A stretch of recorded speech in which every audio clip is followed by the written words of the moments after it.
ഒന്ന് റീച്ചായി തുടങ്ങുമ്പോൾ നമ്മൾ പുറത്തൊക്കെ ഇറങ്ങുമ്പോൾ ആൾക്കാരൊക്കെ നമ്മളോട് ചോദിക്കുമല്ലോ, ആ ഇത്താ ഞങ്ങൾ കണ്ടായിരുന്നു കേട്ടോ, ഇത്തായ ഭയങ്കര ഇഷ്ടമാണ്. ഇപ്പം ഞാൻ ഇവിടെ വന്നപ്പോഴായാലും ഒരു അമ്മേൻ്റെ അടുത്ത് വന്നിട്ട് വീട്ടിൽ പോകണമെന്ന് എനിക്കറിയത്തില്ല, മോളെ വീഡിയോ ഒക്കെ ഞങ്ങൾക്ക് ഭയങ്കര ഇഷ്ടമാണെന്ന് പറയുമ്പോൾ നമുക്ക് ഭയങ്കര സന്തോഷമാണ്.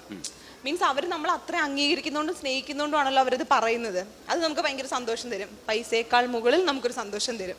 കാരണം നമ്മുടെ രക്തബന്ധമല്ല, നമ്മളെ അങ്ങനെ ഇങ്ങനെയൊന്നും അറിയാം, നമ്മൾ ഈ വീഡിയോയിൽ മാത്രം കണ്ട് നമ്മളെ സ്നേഹിക്കുന്നവരാ. സ്നേഹിക്കാൻ ആളെ കിട്ടുക എന്ന് പറഞ്ഞാൽ വലിയ കാര്യമാണ്. സ്നേഹം മാത്രമല്ല, തെറിവിളിയും കിട്ടും.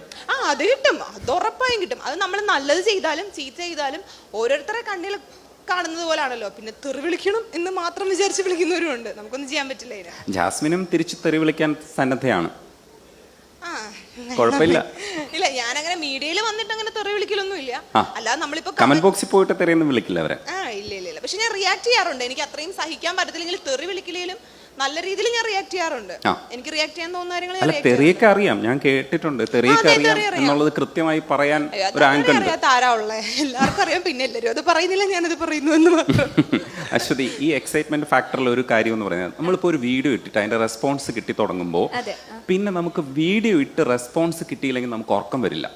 അതായത് ഇപ്പം കയറി പോകുന്ന ചില വീഡിയോസ് ഫേസ്ബുക്ക് ആണെന്ന് കരുതുക, അതിൽ കയറി പോകുമ്പോൾ നമ്മൾ ചിലപ്പോൾ ഒരു 2 മിനിറ്റ് കഴിഞ്ഞിട്ട് വീണ്ടും നമ്മൾ റിഫ്രഷ് ചെയ്ത് നോക്കും.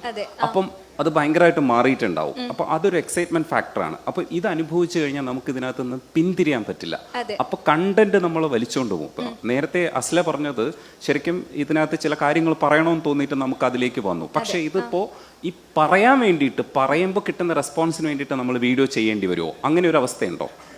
എന്ന് വെച്ചാൽ ആളുകളുടെ റെസ്പോൺസിന് വേണ്ടിയിട്ട് നമ്മൾ വീഡിയോ ചെയ്യേണ്ടി വരില്ല. അങ്ങനെ എനിക്ക് തോന്നിയിട്ടില്ല. കാരണം ഞാൻ ഇപ്പോഴും തുടങ്ങിയ ഒരു കാറ്റഗറി ആയിട്ട് തന്നെയാണ് ഇപ്പോഴും സ്റ്റിക്ക് ചെയ്ത് നിൽക്കുന്നത്. ആ കാറ്റഗറിയിൽ നിന്ന് മാറിയിട്ടില്ല. ബ്യൂട്ടി, ഫാഷൻ, ലൈഫ് സ്റ്റൈൽ, പിന്നെ ഇങ്ങനെ സൂയിങ് അങ്ങനത്തെ വീഡിയോസ് ഒക്കെ ആയിട്ടാണ് സ്റ്റാർട്ട് ചെയ്തത്. ഇപ്പോഴും ഞാൻ അതിൽ തന്നെയാണ് നിൽക്കുന്നത്. എത്രയോ ട്രെൻഡ് ഇതിനിടയിൽ വന്ന് മാറിപ്പോയി. പക്ഷെ ഞാൻ അതിനനുസരിച്ചിട്ട്, കാരണം നമുക്കിഷ്ടമുള്ളതല്ലേ നമുക്ക് ചെയ്യാൻ പറ്റുള്ളൂ. 1-2 വീഡിയോ മേ ബി ആ ഒരു ട്രെൻഡിനനുസരിച്ച് ആളുകളുടെ അറ്റൻഷൻ സീക്ക് ചെയ്യാൻ വേണ്ടിയിട്ട് നമുക്ക് ചെയ്യാൻ പറ്റുമായിരിക്കും. അതിലപ്പുറത്തേക്ക് പറ്റില്ല. അതിനൊരു വേറൊരു ടാലൻറ്റ് അല്ലെങ്കിൽ ആ ഒരു രീതിക്കുള്ള നമ്മുടെ ഉള്ളിലുണ്ടാവണം. അങ്ങനത്തതേ പറ്റുള്ളൂ. പക്ഷേ അസല ഇതിൻ്റെ ഒരു സുഖം ഉണ്ടല്ലോ. ഈ ആൾക്കാർ റെസ്പോണ്ട് ചെയ്യുന്നത് മാത്രമല്ല, നമുക്ക് കാശ് കിട്ടും, നമ്മുടെ വീഡിയോൻ്റെ ഗ്രോത്ത് നമുക്ക് കാണാൻ പറ്റും.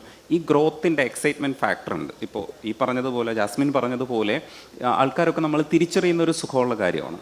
അതിനപ്പുറത്തേക്ക് ഇതിനൊരു ഫാക്ടർ, ഇപ്പോൾ നമ്മൾ വീട്ടിൽ തന്നെ ഇരിക്കുകയാണെന്ന് കരുതുക, നമ്മുടെ ഈ വീഡിയോസ് കയറി പോകുമ്പോൾ നമ്മളെ എക്സൈറ്റ് ചെയ്യിപ്പിക്കുന്ന ഘടകം എന്തായിരിക്കും?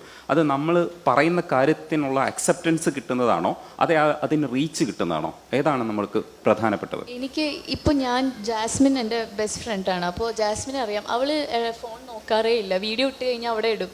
പക്ഷെ ഞാൻ ഇടയ്ക്കിടയ്ക്ക് റീഫ്രഷ് ചെയ്ത് നോക്കി നോക്കും.